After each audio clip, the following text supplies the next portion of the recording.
Hello! Before we get down to cinema, I would like to draw your attention to our Patreon. Regular listeners will know that these podcasts are supported by Quad, our home cinema in Derby, UK. But as Quad is a charity, we want to make Cinelit as self-sustainable as possible. So, to that end, we have set up a two-tier way in which you can support Cinelit. For our 35mm Cine fans, you'll get a bonus additional episode each month where we will be deep diving into an area of cinema that will be exclusive to Patreon subscribers for at least 6 months before it arrives like a late dinner guest on the regular feed. Plus, you get the episodes a week in advance of the main feed release. But if you want to support us and don't feel that pressing need to have the additional podcast each month, but still want that warm, satisfying feeling of being part of the Cinelit success story, then you can become an 8mm Cine fan, where you can donate and get our heartfelt thanks.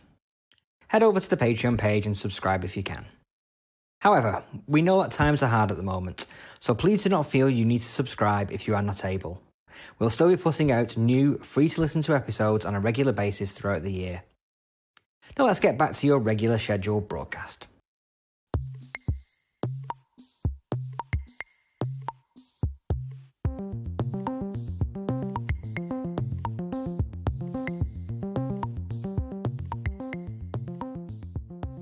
Welcome to another episode of Cinelit. Today we are paying tribute and also revisiting 3 films made in the early 90s, mid-90s and early 2000s that form Robert Rodriguez's Mexican trilogy. Not the El Mariachi trilogy, as often called. He calls it the Mexican trilogy. So we're going to be looking at that today to coincide with the new Star Wars series, Boba Fett, which sees Robert Rodriguez behind the camera filming some episodes for that. I am Adam Marsh, I am your host today, and I'm joined as ever by Cinelit's resident expert, Daryl Buxton. How are you, Daryl? I'm okay, thanks, Adam. Really good, and I'm quite a Rodriguez fan, so looking forward to this and a chance to look at one of his several sort of franchises or series. He's a director who seems to like sort of returning to the same territory over and over again, with different characters and different sort of film situations. Yeah, he's had an interesting career, hasn't he, Robert Rodriguez? He's definitely in that mould of a sort of like jobbing director, looking for another film, looking for another franchise to jump on, sort of thing. But usually all of his own creation, you know, he's not jumping on, apart from the Star Wars, which he's doing now. Usually he is generating the franchise, whether it's this trilogy we're talking about today, whether it's Spy Kids or whether he's got a new one on Netflix, hasn't he? We Can Be Heroes, yes, which will be that looks like it's going to kickstart a little mini franchise. I think so. Yeah, that's going to possibly a sort of follow on from Spy Kids, maybe a sort of similar, aimed at a similar sort of audience. Yeah. I mean, he made the Spy Kids films for his own kids, really, didn't he? And now they're older. You know, he's obviously looking at a new generation, but.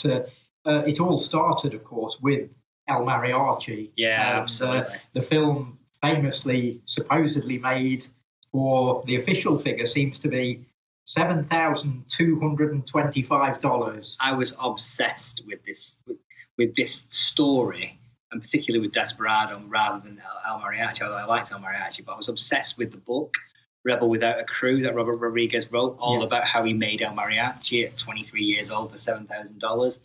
Absolutely obsessed with that book. I've read it over and over and over and over again. And I'm stunned to find it's not in print anymore. Really? He just assumes that it's an essential book on filmmaking. You'd think, especially today, you'd think that would be a filmmaker's Bible because, I mean, we've seen in recent years all over the world, and it's happening right here in Britain as well. We've spoken to filmmakers on the podcast in previous months, people like Tom Rutter and Michael Fausti, who are making films at that sort of level. They're making films for that sort of money. It's a big, big thing in the sort of underground of British filmmaking. The sort of films that we bring to Paracinema here are often made at that sort of level. And Rodriguez is one of the pioneers of that. And perhaps there were people that had made films on low budgets prior to him. But I think he was the one that really, really made people realise that you could do that. and get distribution for your movie. Yeah, and that was the key, wasn't it? It was a breakthrough. Yeah. It was definitely like he wasn't just shooting a ninja movie in Miami, like Miami Connection or something like that on a low budget. He shot this movie and and convinced Columbia that it was a work of genius, and it is. Yeah. And they pumped in countless millions in post-production, soundtrack clearances, and distributing and marketing. Advertising it as the film that was made for $7,000 with a multi-million-dollar advertising. Well, that happened a lot in the 90s, didn't it? It seems to be a big thing in the 90s. I mean, because Clerks was like £25,000, something like that, dollars, and then that was pumped out millions of pounds in advertising as well, Yeah, I suppose that it was seen as a generational thing. It was Hollywood realised that there's this similar to how they did in the 60s with New Hollywood and the movie brats and so on starting to emerge in the late 60s and through to the early 70s. This seemed to be a very similar sort of trend where Hollywood executives, rather than doing their usual thing and saying, let's make Lethal Weapon 4, what's Clint Eastwood doing next, were actually looking for new talent. And it was out there. And because of already at that point, we got increases in technology and changes to lightweight camera equipment and that sort of thing. Hollywood realised, there are people out there that are going out and making movies at weekends, and some of them are actually damn good. We can release this.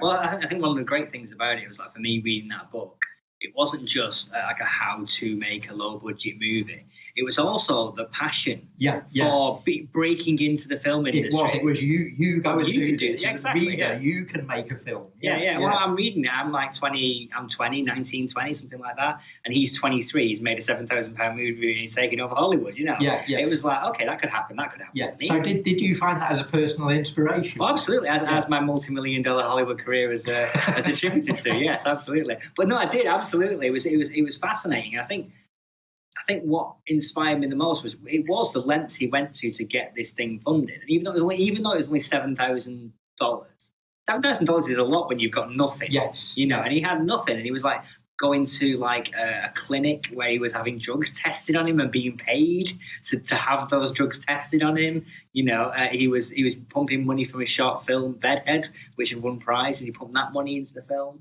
and got to like a budget of $7,000. And most people, even now, today, would look at $7,000 and say, great, I've got a budget for a short film. Yeah. And his mentality was like, I could go to Mexico and shoot a feature for $7,000. Why don't I actually do that? And he did that, Yeah. And a lot of filmmaking at that level, even to this day, is based around, what have I got? What have I got available? Who have I got? Can my mates act? And what props have I got? That sort of thing. And I think he brings a lot of that into play here. We had Carlos Gallardo here as a guest a few years ago at Quad, who still seems to be doing the same sort of thing that he was doing 25, 30 years ago. He bought a film called Redcon 1, which he produced, and the director Chi Keong-chung and the actor Mark Strange and the stunt coordinator Mark Strange, the same guy, were here, the three of them, and Carlos had still got that same sort of passion for filmmaking, but he'd not progressed in the way that Robert Rodriguez had. And Carlos, for people who don't know, is the guy who plays El Mariachi in the first movie, and then transmuted later on into Antonio Banderas in a weird Doctor Who-like transformation. Well, that's a fascinating thing. Cause, I think at that period of time, if that happened now, for instance, if like a hit film had been made with starring an unknown actor in the lead role, and then they were making a second one with a bit more of a budget, they'd be literally like fire Banderas chants going around, the Twitter and things like that. Whereas, and at the time I was thinking, well, why haven't they just carried over the same act, given them a bit more budget? And within 2 minutes you see Antonio Banderas on screen, you think, oh, yeah, that's why. Yeah. But let's not do the first film. No, because we love it. And, before we get on to Desperado, I think we do need to discuss El Mariachi in its own right, because we've spoken so far about the making of the film and the budgetary constraints of it, and the way that Rodriguez went about raising money and simply making this film out of nothing. Let's talk a bit about the content of the film, because it's a cracking little story and a great idea, a great concept. It is. I mean, it's not massively original, but I don't think that was the goal. I think the goal was to go to Mexico with $7,000 and shoot the shit out of a feature film and showcase what he could do with $7,000, and then potentially as a calling card for what he could do with a bigger budget. And wow, does he deliver on that? Indeed. The style, and particularly the editing in all of these films is exceptional. And really, when I was watching these films as a 19, 20-year-old, that kind of period, I thought I was seeing the next big action style of cinema that was going to take over Hollywood, and this was going to be the template of what Hollywood was. It's not the John Woo thing had been and gone. This is the next one. This was the style that was going to influence action films, and it didn't really work out that way. But my God, it's fresh and original and kinetic, and it just flows as you're watching it. I think filmmakers around that time, at the sort of level that Robert was working, stood out because of their editing. There's an early film by Edgar Wright called Dead Right, which is available as an extra on one of the DVDs of his movies, and it's the film that he basically sort of remade, or it transmuted into Hot Fuzz later on, and that is so well edited. That's edited like an episode of Spaced, but by this 19-year-old kid or whatever he was shooting on video. And again, it's the same sort of thing. You're watching this thinking, well, this looks really cheap, and he's making a film with his mates, but it's the editing style that's standing out. And that's very much the case with Robert Rodriguez and El Mariachi. I guess that's what you can control when you're at that budget level. You can spend 2 years editing your film if you so wish. No one's pressuring you to get it out for a certain deadline. And if you're happy, you're making your own film. You're the guy calling the shots on set, aged 20, 21, 22, whatever.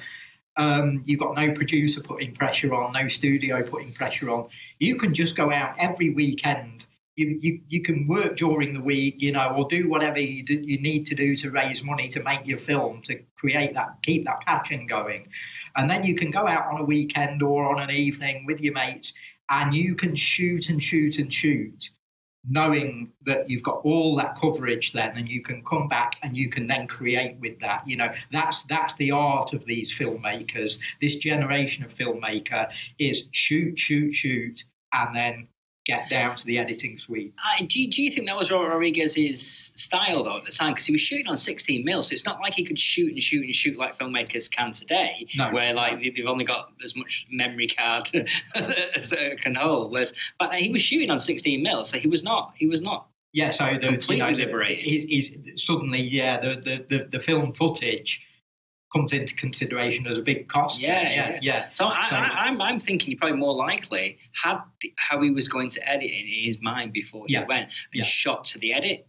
In coverage-wise. As almost like sort of amateur Hitchcock. Hitchcock was sort of famous for that. The whole film was sort of played out already, and the actual shoot was the boring bit. And I don't think that was the case with Rodriguez. You can tell that he's having a lot of fun making this film, and all of his pals are having loads of fun shooting each other. But I think he embraced digital when it came to making Once Upon a Time in Mexico. And he actually declared, 35 millimeter is basically dead to me now. I'm over it, sort of thing.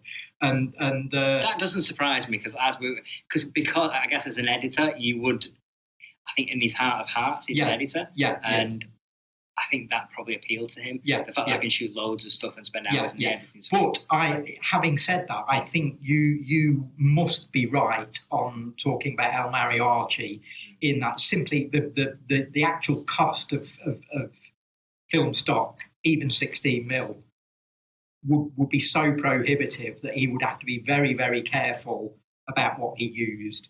And so, yeah, I think he's embraced digital partly because of its look, but partly because of the ease that he's got in going out and shooting in the way that we've described. But I think, yeah, that technique comes from inside him anyway. A lot of filmmakers now do go out and do that. They do shoot as much as they can and then sort of focus on the edit.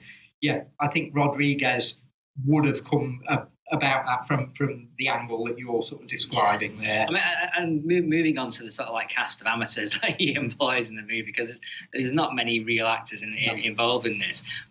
And whilst none of them stand out as particular finds, none of them like stick out like a sore thumb as being awful. No, and I think that's the key with this. It's like there's a balance to the performances that they're all of a level. Yeah. One thing he does, he takes so many tips from the so-called spaghetti western of the 60s and early 70s in the plot of the movie and in the look of the film, but also in the fact that he's using great faces. You know, his mates all look like people that ought to be in front of a camera. And that, combined with the editing style, combined with the lean but very exciting plot line, I think it all comes together to make something really special. And again, it is a case of use what you've got in front of you, use the props you can get, but that includes human props, if you like. That includes your cast. You know, make sure that they look good in front of a camera, because if they don't, the film is going to look cheap. And that was the one thing he didn't want. You know, I think he wanted a certain rawness to it, but of a style that he'd seen in those European westerns and the other sort of exploitation material that he'd grown up watching, you know. And again, he's part of this whole generation of filmmaker that's emerging in America at that time. Tarantino, who of course became a great partner of Rodriguez and a great supporter of him, being the sort of spearhead of that, I guess.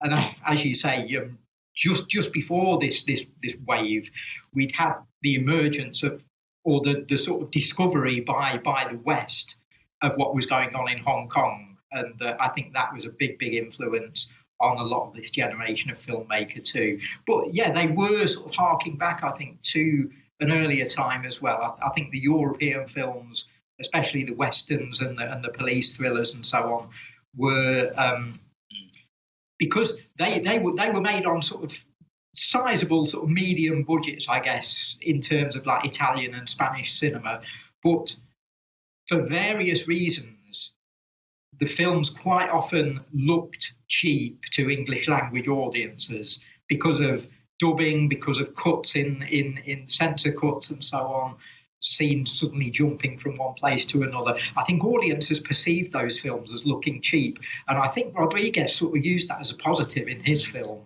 He realised that, the audience I'm aiming at isn't going to complain that my film looks like this, because they're sort of expecting that from this type of movie. Yeah, and also, you know, just driving south of the border into Mexico and getting those locations. Yeah, well, there's your production. There's your production value right there. You know, absolutely. Yeah, it's an interesting one.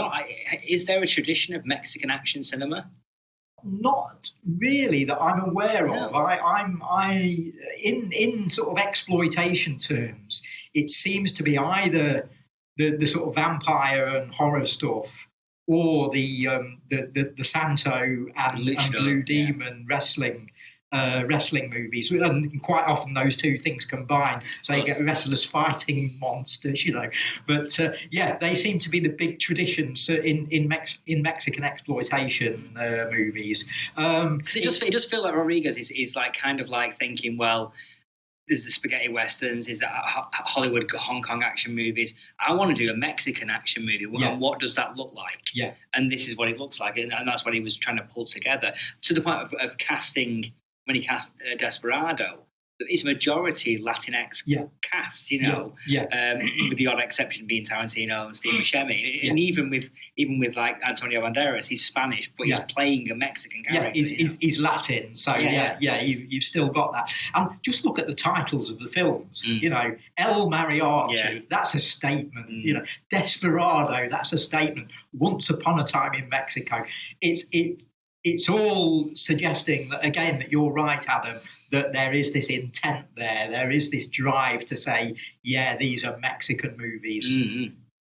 And that comes across really strongly and positively, I think. I think, in the fact that you could have massive box office successes, because all three were big box office successes. Yes. Starring a predominantly Latinx cast. Yeah. That in the 90s. It's like, Do you know what the trilogy reminds me of? It's a podcast that we did a few months ago. We covered the Mad Max films. And these films almost parallel the first three Mad Max movies for me. Yeah. So what you're saying is there's a fourth mariachi movie akin to Fury Road. I would love there to be something. I'd love Rodriguez to revisit this world sometime, and he's got form in doing that. As we know, he does like revisiting his old characters. We've seen it in Sin City, we've seen it in Machete, we've seen it in the Spy Kids movies.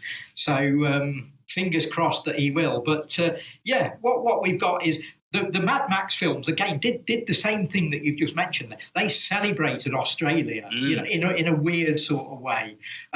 It's part celebration. In that trilogy, it's part celebration and part sort of having a little dig at local culture. Rodriguez doesn't do that. He's absolutely celebratory about Mexico and about a certain type of Mexican. He loves the idea of the movie hero, the sort of spaghetti western-like figure wandering in from out of town and shooting the bad guys, and that's pretty much in a nutshell this trilogy.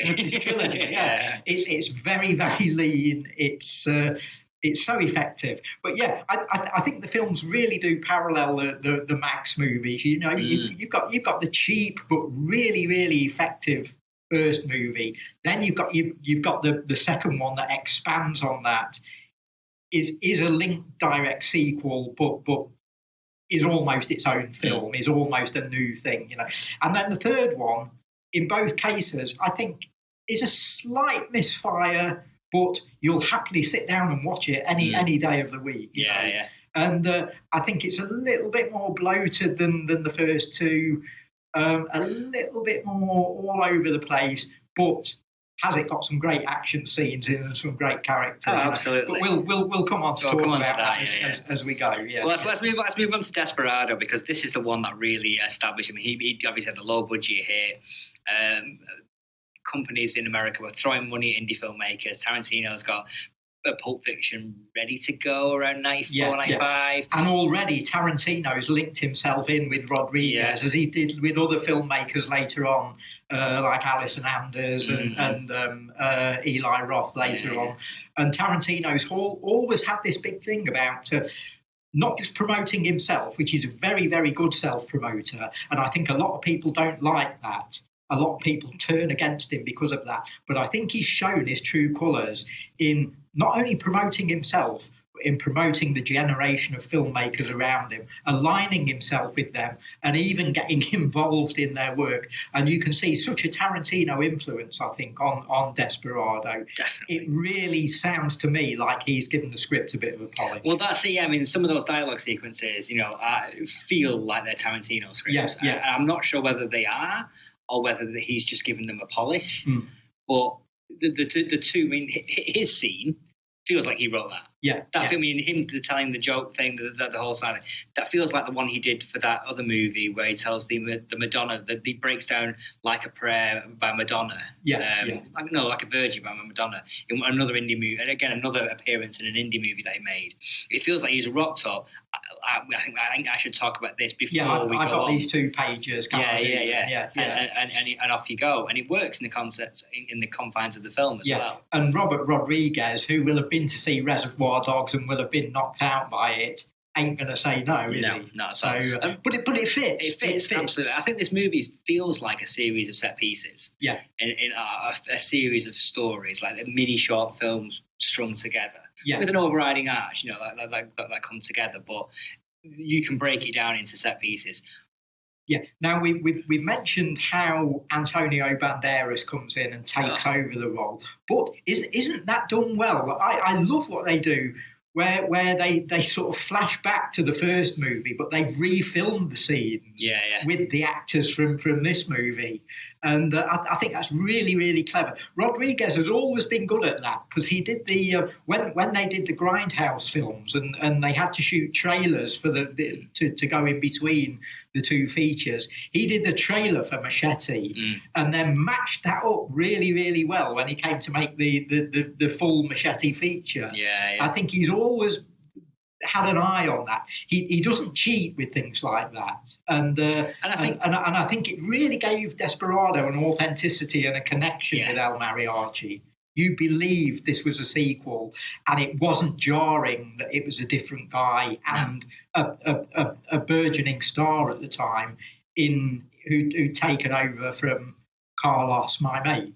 I think the one thing that helps that is that a lot of it's about myth telling and storytelling. And that opening scene with Steve Buscemi telling the story about the biggest goddamn Mexican he's ever seen, when Antonio Banderas obviously isn't the biggest.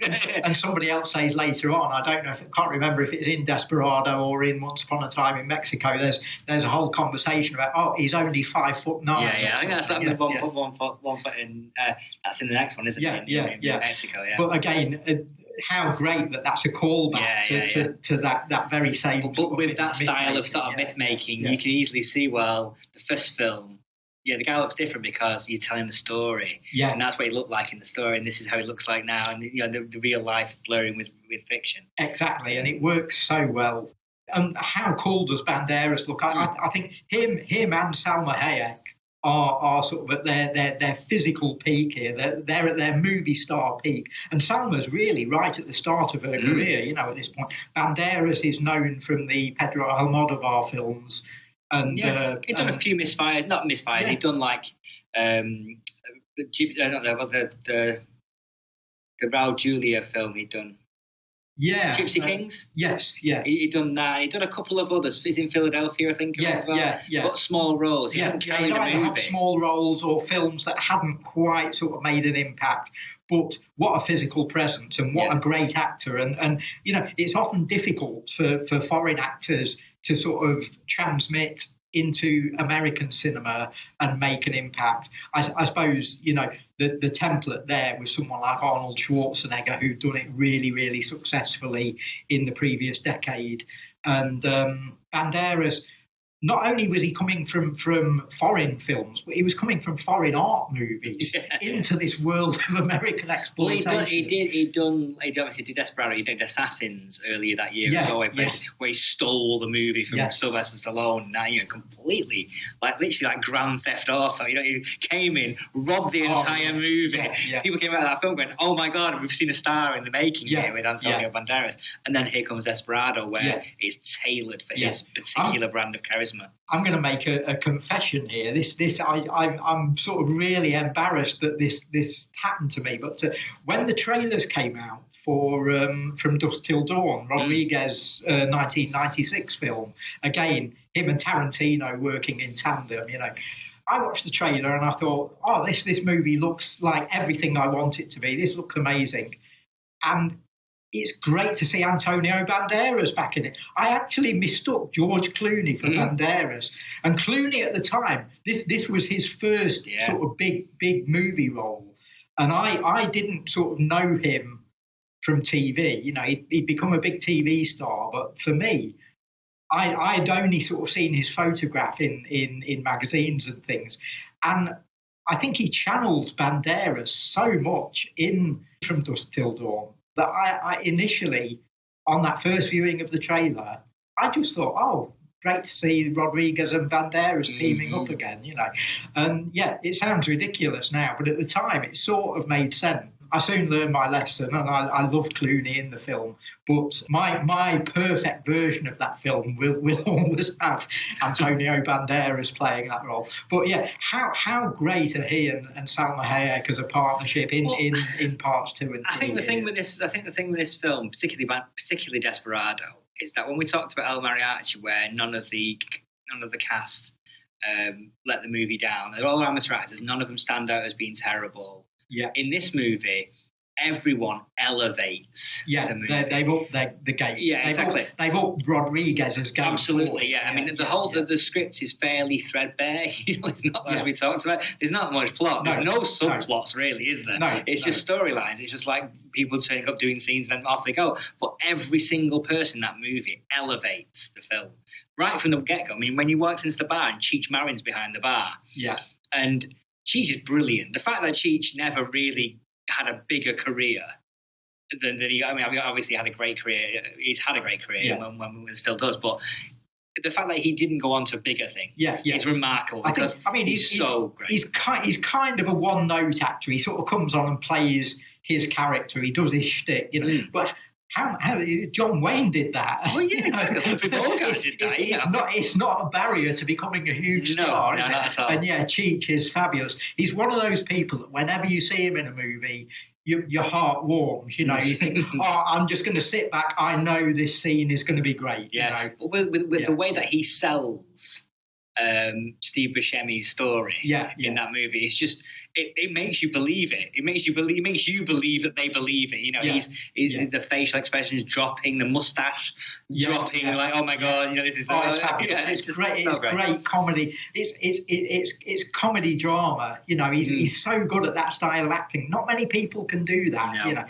But he's really good at that, especially within this, having this sort of character, this persona that he's sort of had throughout his career, which is probably not all that far removed from his own real life. But you mentioned Buscemi there. I think he's worth talking about because at this time, 1993.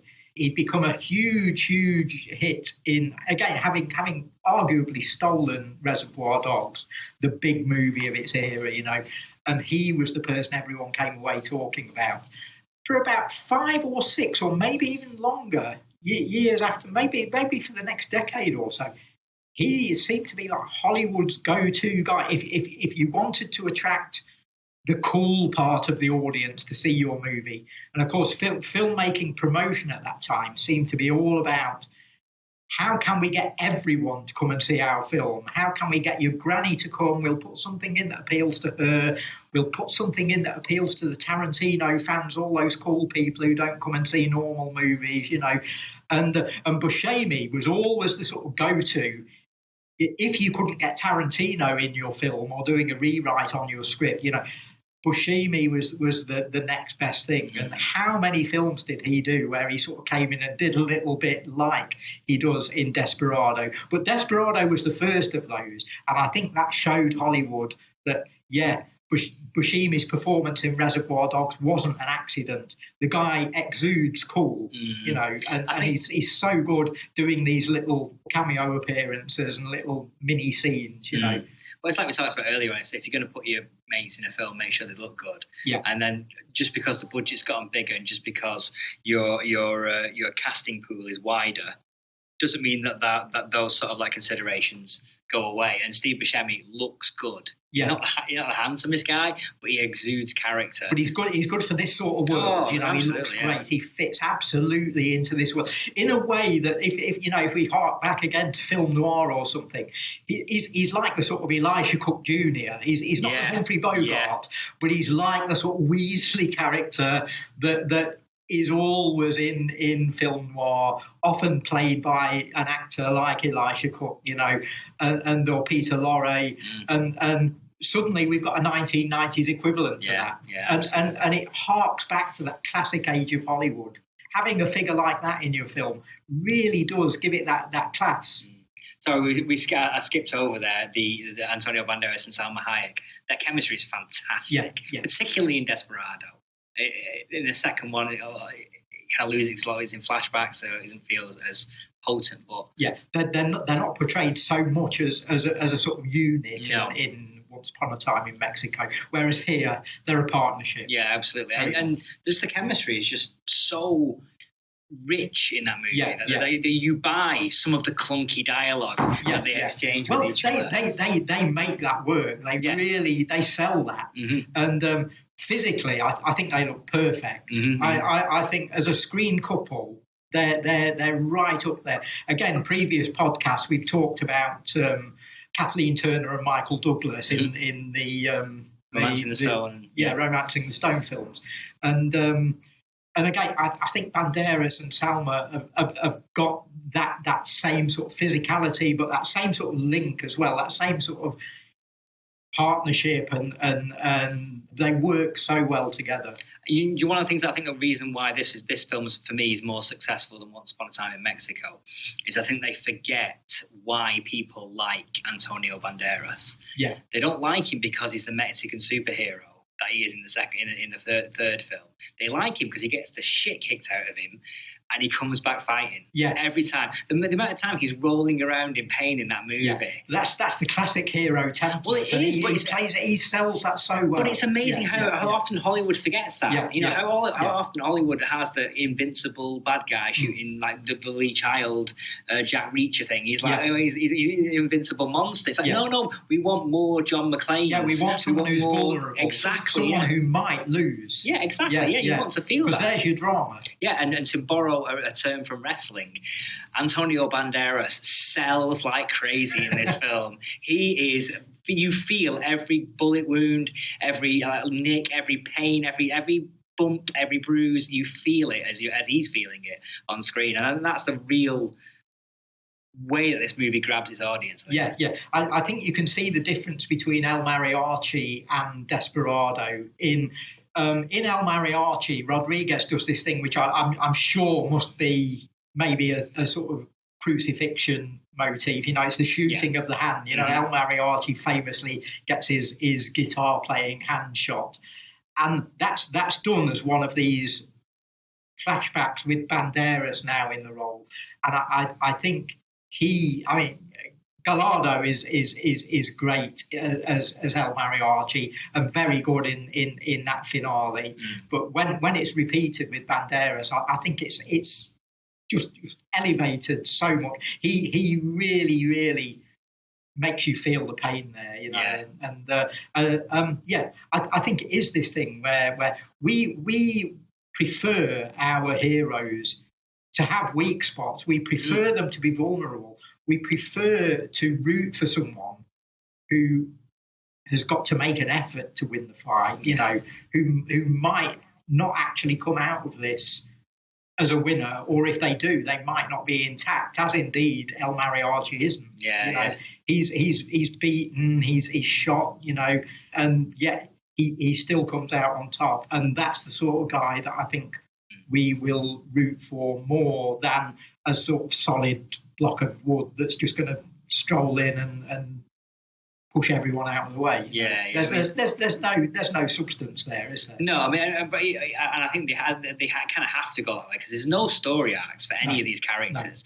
No. They're the same people at the end of the movie, or they're dead at the end of the movie than they were at the start of the movie. So I think you've got to have some way of getting that connection with the audience across. And I think out of all of that mid-90s post Reservoir Dogs, post Pulp Fiction fare that came out, I think Desperado's up there with the very, very best. Yeah, I completely agree. I must have watched that movie 1,000 times. Yeah, I watched it so much in the 90s. I absolutely adored every frame of it, and I still do. Watching it again recently, I was just like, this is the way to make a lean, mean action movie. So again, it's Mad Max 2, isn't it? Yeah, it is Mad Max 2. Yeah, absolutely. What a great double bill that'd be. Yeah, Mad Max 2 and Desperado. I'd be there. Yeah, absolutely. Yeah. Let's move on to the third one, because this came about in an interesting way. And like we talked about earlier, he embraced digital after watching Attack of the Clones. I mean, I'm not quite sure many people got any inspiration from Attack of the Clones, but Robert Rodriguez did. Yeah. Well, that's now paid off. Yeah, clearly. Absolutely. Yeah. So he's directed. He comes out of that and says, "Okay, 35mm is dead. I'm only shooting on digital now." And he didn't have a project to shoot on digital. He wanted to shoot Spy Kids 2, but it just didn't line up. So he pitched the idea of a sequel to Desperado. Yeah, and at this point, of course, Robert Rodriguez isn't the Robert Rodriguez that we've been talking about. You know, he's now an established Hollywood filmmaker. Yeah. He's had hit after hit. Yeah. He's aligned himself with the Tarantino crowd. He's got a kids franchise on the go, you know. He's even selling his films to kids, and very, very successfully. So, he's now a very different filmmaker in one sense, but this brings him right back to his roots. It does, but also like Antonio Banderas has gone on to strength. He's got Indeed, the same thing's happened to him. Salma Hayek has become a bigger star. You know, there's his original cast are much more expensive second time round. I don't know if that paid into the scripting of this, but he breaks up the tandem of Antonio Banderas and Salma Hayek. Yeah. Well, again, as we've been saying throughout, this is Mad Max Beyond Thunderdome, isn't it? Yeah. It's good, it's watchable, it's got all the familiar characters and situations and things that we want from a Mariachi film, but it's all just pulled apart a little bit. It's not got the focus of Desperado. It's still got a guy comes into town and shoots everybody plot, but sort of stretched a little bit and not quite as good as what we've seen in the previous two films. But I think it makes up for that with the pure physical presence of the central duo, even though they don't work in partnership quite as well as they did in Desperado. And then, of course, you've got the Joker in the pack with the sort of extended cameo of Johnny Depp. I wouldn't say it was a cameo. I'd say it was like, weirdly enough, I'd say it was a leading role. He kind of like, as the movie goes on, it becomes much more of a Johnny Depp movie than I guess so. Yeah. That's fair comment. I think he becomes ultimately as important a character as the Mariachi. Yeah. And that's good in terms of watching what Johnny Depp does on screen, but I think it's bad for the movie. I agree. You need El Mariachi to be the focus. Yeah, he just kind of become a secondary character in his own movie in some ways. Yeah. Well, I mean, he was going for that good, the bad, and the ugly vibe, with like spreading it out into an ensemble piece rather than it being just about one person. Whether that works, I'm not quite sure. I think we miss the fact that Salma Hayek's not in it. She's only in flashbacks. Definitely. So we definitely missed that, and I think Johnny Depp's great. Don't get me wrong, but he just tends to. He's in his own movie. Yeah. And to be honest with you, some of it's great. I mean, I love the fact that he keeps turning up in ridiculous outfits all the way through as a CIA agent. To the point where at one point he turns up in a CIA t-shirt, undercover, wearing a CIA t-shirt. It's brilliant. That is super. Yeah. And the whole shtick about the pork dish that he eats everywhere is a really nice running gag. Mm-hmm. And the look of his character is great. Again, we talked about how Tarantino might bring pages onto a set of somebody else's movie and say, "Can I read this in scene 3 or whatever?" You do get the sense quite often with Johnny Depp, especially when he's not the star of a film, when he's in a secondary role like this, or when he does a sort of guest role in something. That he sort of turns up on set and says, "Hey, I'm Johnny Depp, Hollywood film star. Can I be in your movie? And this is the look of my character. I'm wearing this wig for this one, and I'm wearing this goatee for this one." And it's almost like he's sort of created a character, and he's then looking for a vehicle for it. And you do sort of get that sense here, in the way that you did in things like when he appeared in Kevin Smith's Tusk, for instance. There really is that sort of. I'm sure the reality isn't like this, but for a viewer, you do get that sense of, Johnny Depp looks as though he's turned up on day 4 of the shoot and said, "Can I be in the film?" And they've sort of had to make way for it. It really does sort of play like this. Was at the start of that kind of Johnny Depp. He'd just done Pirates of the Caribbean around the same time, hadn't he? He was like, he was moving into that mode of acting. Yeah. And also, I think he was trying to develop not just a screen persona, but a persona within Hollywood and within the film business of, okay, I'm a big star that can open your $50 million picture, but I'm also a maverick. I'm cool, I can come on set in my Hunter S. Thompson gear, and I can tell great cool stories on set, and I'm Mr. Cool, and I'm going to play this weird character in your film, whether you like it or not, But yeah, he's great. He makes a real impact, and the scenes towards the end of the film, I think, are really quite moving. I think the visual look of him with the blood underneath his glasses is could have been an iconic look for the Mariachi. You know what I mean? It could have been an extension of that. Again, there is this sense that Johnny Depp's sort of taking all of the best scenes away. Well, I think also, I mean, as we talked about in Desperado, where Antonio Banderas takes a kick in and keeps on, takes a look in and keeps on kicking. Yeah. He doesn't in this one. In this one, he barely gets punched, he barely gets hit. He's fine all the way through it. Johnny Depp gets his ass kicked towards the end of the movie. He gets all of that stuff that should be happening to Banderas. Absolutely. It's almost like they're two sides of the same character. It's almost like the character's been split in half, and it kind of works in individual scenes, but the film doesn't hold together. Well, a lot of the criticisms that we've talked about of Desperado and El Mariachi is that the plot's threadbare. There's no characters, no story arcs, there's no subplots. This one's almost like the exact opposite. There's like too much characters, too many subplots, too much to take your attention away from the as I say, it's beyond Thunderdome. Yeah, exactly. Exactly. So that again brings us back to the question then. If what we're watching here is the Mexican Mad Max trilogy, are we going to get a Mariachi Fury Road type? What form would that take?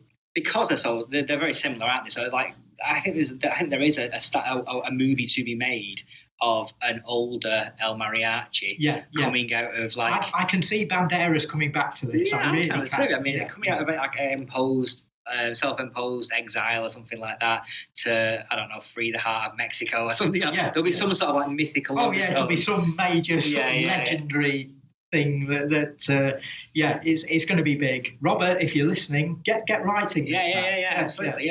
Taking on the drug cartels again. It's like, because that storyline never gets old, does it? In Mexico, it's like the drug cartels haven't gone away. So I think maybe the 21st century El Mariachi taking on the drug cartels would work. And again, people might say, "Oh, isn't that a bit of an offensive, Mexican cliche sort of thing?" But that's good when you're writing this type of legendary mythical story, and it works. It works in the other three. Why go away from that in the fourth? I think you can deflect any criticism that you're being stereotypical here about Mexicans or Latins or whatever.